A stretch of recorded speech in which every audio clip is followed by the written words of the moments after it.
Recession or not, we're going to be joined by Art Laffer. He's Chief Investment Officer of Laffer Investments and former economic advisor to President Reagan. And Peter Schiff, he's president of Euro Pacific Capital. Gentlemen, thanks for being here. Peter, I want to start with you. Although there are more and more people saying that the U.S. economy will be in a recession next year, it is still a minority position. Why do you think that a recession is coming, and just how bad is it going to be? I think it's going to be pretty bad, and whether it starts in 07 or 8, I think, is immaterial. And I also think it's going to last not just for quarters, but for years. See, the basic problem with the U.S. economy is we have too much consumption and borrowing and not enough production and savings. And what's going to happen is the American consumer is basically going to stop consuming and start rebuilding his savings, especially when he sees his home equity evaporate. And when you have the economy 70% consumption, you can't address those imbalances without a recession. You know, rather than the recession being resisted, it should really be embraced, because the disease is all this debt-financed consumption. The cure is that we stop consuming and start saving and producing again, and that's a recession. And sometimes, you know, medicine tastes bad, but you got to swallow it. Art Laffer, you hear him? He says the consumer is going to slow down in order to rebuild the savings. And you know that two-thirds of the American economy is driven by the consumer. Do you believe that? No, I don't believe any of it whatsoever, Michelle. Excuse me. But, you know, what he's saying is that savings is way down in this country, but wealth has risen dramatically. The United States economy has never been in better shape. There is no tax increase coming in the next couple of years. Monetary policy is spectacular. We have freer trade than ever before. And not only that, but there are no incomes policies things here. I think Peter's just totally off base, and I don't think it's going to be...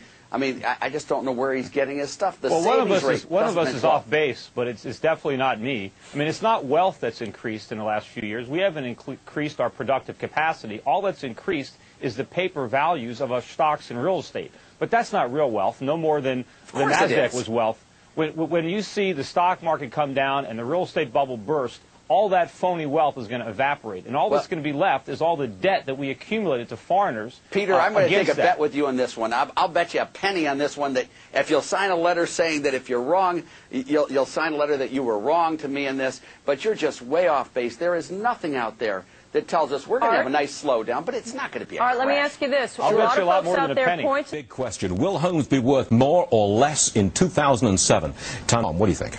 You're going to see prices go up about 10%. Here's why. Because you're going to come into a regular, normal market, and in regular, normal markets, that's about what kind of appreciation you get. Home prices up 10% in the coming year. Peter, what do you say? Well, today's home prices are completely unsustainable. They were bid up to these artificial heights by a combination of temporarily low adjustable rate mortgage payments, by a complete, absence of any lending standards, and by speculative buying. And what's going to happen in 2007 is a lot of these artificially low ARM payments are going to be reset upward.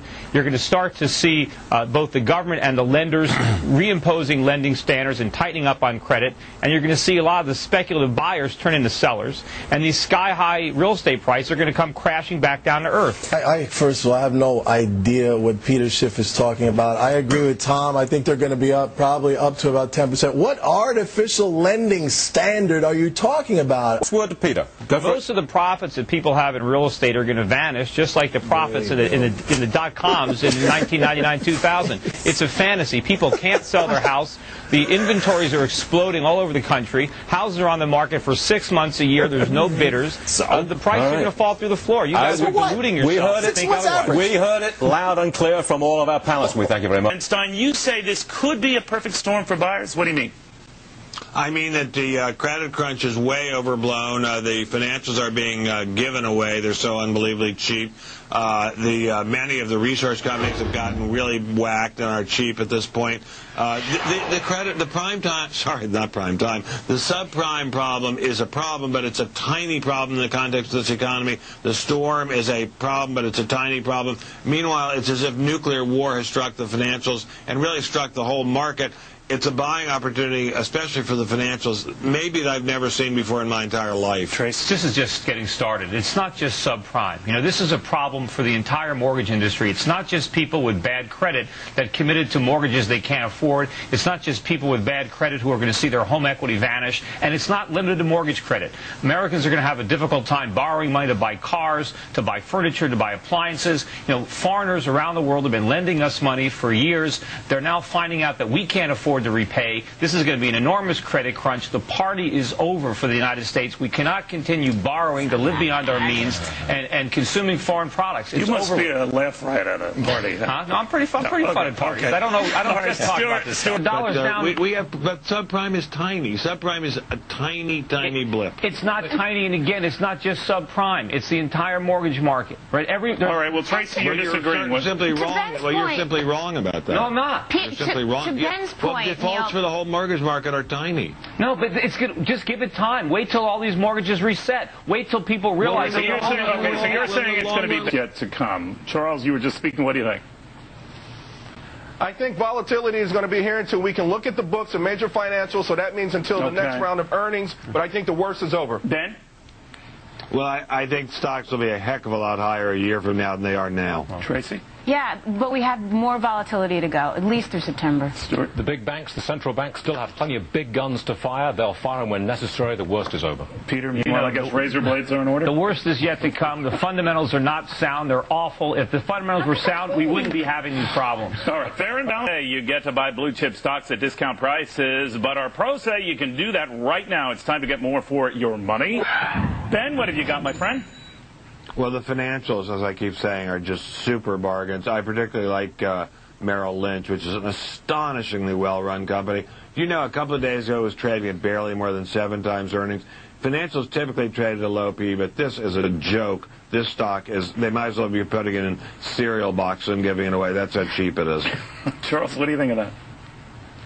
Yeah, I like the financials, too. Merrill isn't my top pick in the group. I think Bear is probably the cheapest, although the riskiest, and some of the others are better. But, you know, the financials are a great place, absolutely. So what are you doing, Charles? I, again, like Ben, like the financials. I like Goldman Sachs. It's like getting Dolce & Gabbana on sale. This is the creme de la creme of Wall Street. It's cheap. Isn't it still up substantially year over year, though? It is down, and it's probably actually going to go further, and I think that people should start nibbling at this thing. Peter, what do you think of that? Look, stay away from the financials. They're toxic. They're not cheap. They're expensive. You think Wow, they're at well, let me finish. So pessimistic. Let me finish. You think they're at low PEs. They have no earnings. Their earnings are going to disappear. I remember a year ago. No earnings. Their earnings are huge. Ben, last year when people were talking about last year when people were recommending home builders and they were talking about they're at 5 or 6 times earnings, I said those earnings are fantasy. They're not going to be here. There's nothing fantasy about that. No, I'm talking. No, there's a lot of losses coming up in the future. These financials are going to get hit, and they're going to get hit hard. Don't believe what these forecasts are for future. No, it's not. They're going lower. All right, Peter, I wish we had more time with you. I know you want to continue that expose on Santa Claus. Peter, you agree with that?